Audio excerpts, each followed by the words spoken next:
La Universidad Nacional Abierta presenta otras representaciones gráficas. Curso Matemática 1 de los Estudios Generales. Los métodos que presentaremos a continuación tienen su origen en la antigüedad, pues se usaban para medir las posibles riquezas o los tributos que pagaban los pueblos a los señores feudales, a los emperadores o reyes. Estos conteos se llevaban a cabo con la finalidad de medir la posible riqueza del territorio y decidir posibles invasiones. En la actualidad esto no ha cambiado mucho. Todavía podemos ver cómo se hacen estudios para medir riquezas de territorios y medir invasiones a esos territorios. Sin embargo, hay fines muchos más positivos para los cuales podemos usar los métodos que veremos en esta teleclase. Esto se hace, por ejemplo, la escogencia de un candidato presidencial, la escogencia de un candidato a alcalde o a gobernador, y esto se hace en base a encuestas que se realizan en el pueblo, a los posibles votantes. Y se mide de alguna manera la predilección de ese pueblo. En base a ese porcentaje se fija la propaganda del candidato presidencial. Comenzaremos a explorar todas estas cosas considerando que los datos, y esto es importante, ya han sido recabados. Los métodos de recolección de datos los veremos o los verás tú en cursos posteriores. Debemos poner en duda que la Oficina Central de Estadística e Informática pueda avanzar mucho en el análisis de los datos del censo si no puede visualizar su comportamiento de alguna manera.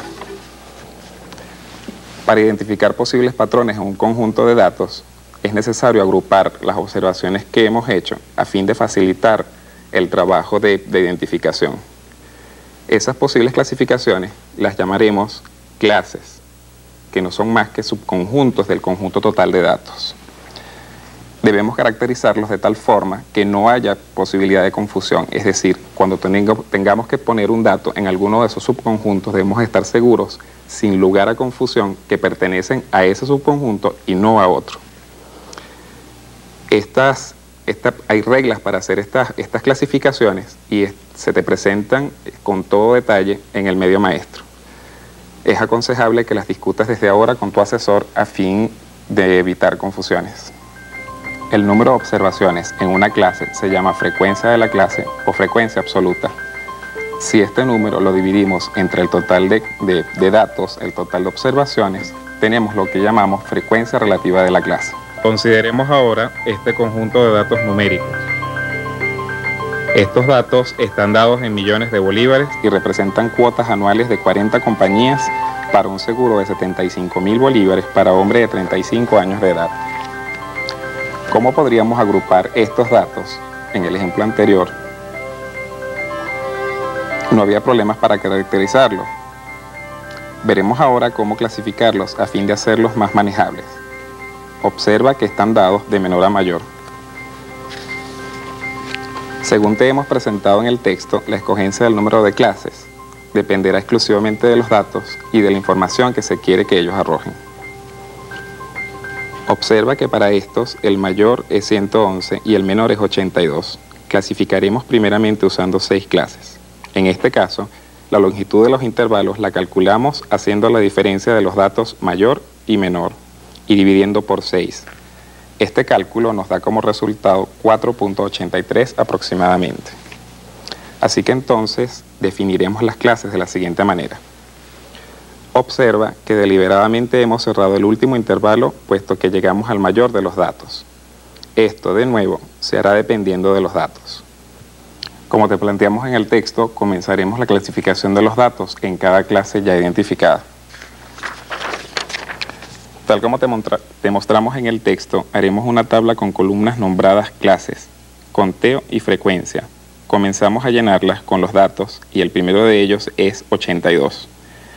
Puesto que este se encuentra en el primer intervalo, marcamos una rayita vertical en esa clase en la columna de conteo. Lo mismo hacemos con el siguiente dato y ocurre igual con 83. Así marcamos otra raya. Repitiendo el proceso con todos y cada uno de los datos, llegamos a esta tabla. Los números en la columna de frecuencia resultan de contar el número de marcas por clase. Una vez hecho esto, para hacer el histograma bastará con dibujar rectángulos con base la clase y la altura la frecuencia asociada. Recuerda el significado del símbolo que hemos puesto al inicio del eje X. Cada vez que lo ponemos es para indicar que hemos alterado la escala a fines gráficos. Observa la gran concentración de datos existentes hacia las últimas columnas. Si quisiéramos hacer alguna interpretación del significado de los datos en estas clases, tendríamos que concluir, por ejemplo, que no hay diferencia en solicitudes de pólizas entre la segunda, la quinta y sexta columnas. Será posible no diferenciarlas cuando hay una marcada variación en los costos. Para estar un poco más seguros, repetiremos el histograma aumentando el número de clases. Usaremos ahora 8 intervalos. Para 8 intervalos y haciendo la misma cuenta anterior, obtenemos 3,625 como longitud de los intervalos. Repitiendo las operaciones que hicimos antes, obtenemos esta tabla en la cual, como puedes observar, hay una mejor distribución de los datos en el comienzo, pero se repite el comportamiento que ya observaste en la tabla anterior. Si seguimos acortando la longitud de los intervalos, lo cual es equivalente a aumentar el número de ellos, casi seguramente reduciremos aún más la frecuencia en los primeros intervalos y se mantendrá la concentración hacia los últimos. Esta manera de jugar con las longitudes es muy conveniente para aislar datos significativos. Sin embargo, si vemos de nuevo los datos, podemos observar la gran cantidad de datos repetidos y de gran magnitud en la muestra. Con ellos es muy poco lo que se puede hacer y es preferible cambiar el conjunto de datos. De todas formas, te sugiero que discutas con tu asesor todas las sugerencias que a este respecto aparecen en la unidad correspondiente. Veamos ahora la segunda manera de representar gráficamente un conjunto de datos, el polígono de frecuencias. Para esto, seleccionaremos el histograma de 8 clases. Recuerda que hemos definido como marca de clase el punto medio del intervalo. En nuestro caso, estas son las que aparecen indicadas en el gráfico. Para facilidad de visualización, hemos obviado los valores en los extremos de cada barra. A fin de construir el polígono de frecuencias, bastará con unir mediante segmentos de línea recta los puntos medios de la parte superior de las barras, lo cual significará unir las frecuencias de las respectivas marcas de clases. De aquí el nombre de esta forma gráfica. Recuerda, además, lo que ya habrás leído en el libro. Comenzamos el polígono desde cero, media unidad a la izquierda del primer dato, y lo terminamos de la misma manera a la derecha del último dato. Esta forma gráfica toma especial interés en el curso de teoría de probabilidades que verás más adelante, dada la estrecha relación entre el polígono de frecuencias y la función de distribución de probabilidades. La tercera manera de graficar datos son los denominados sectores circulares o diagramas de tortas, y tal como su nombre lo indica, difieren de lo anterior en que son circulares. En estos, los datos están dados por totales por clasificación y aparecen representados en porcentajes con respecto al total. Tomaremos como ejemplo para esta representación los datos del caso anterior, clasificados en 6 intervalos, aunque por lo general se presentan tal y como lo hemos hecho en el texto. Si tomamos la primera clasificación, pólizas cuyo costo oscila entre 82 y 86,83 millones de bolívares, observamos que en la muestra hay 3 datos, allí comprendidos. Para saber qué porcentaje representan estos del total, hacemos la división entre este y el total, y el resultado se multiplica por 100. Así que estas pólizas representan el 7,5% de la muestra. Además de esto, debemos saber qué sector del círculo ocupan. Hacemos ahora la siguiente congruencia. Si 360 grados representan el 100%, ¿cuánto representará el 7,5%? Esto da como resultado que las pólizas cuyos costos están comprendidos en esta primera clasificación representan el 7,5%, lo cual estará situado a 27 grados del radio del círculo.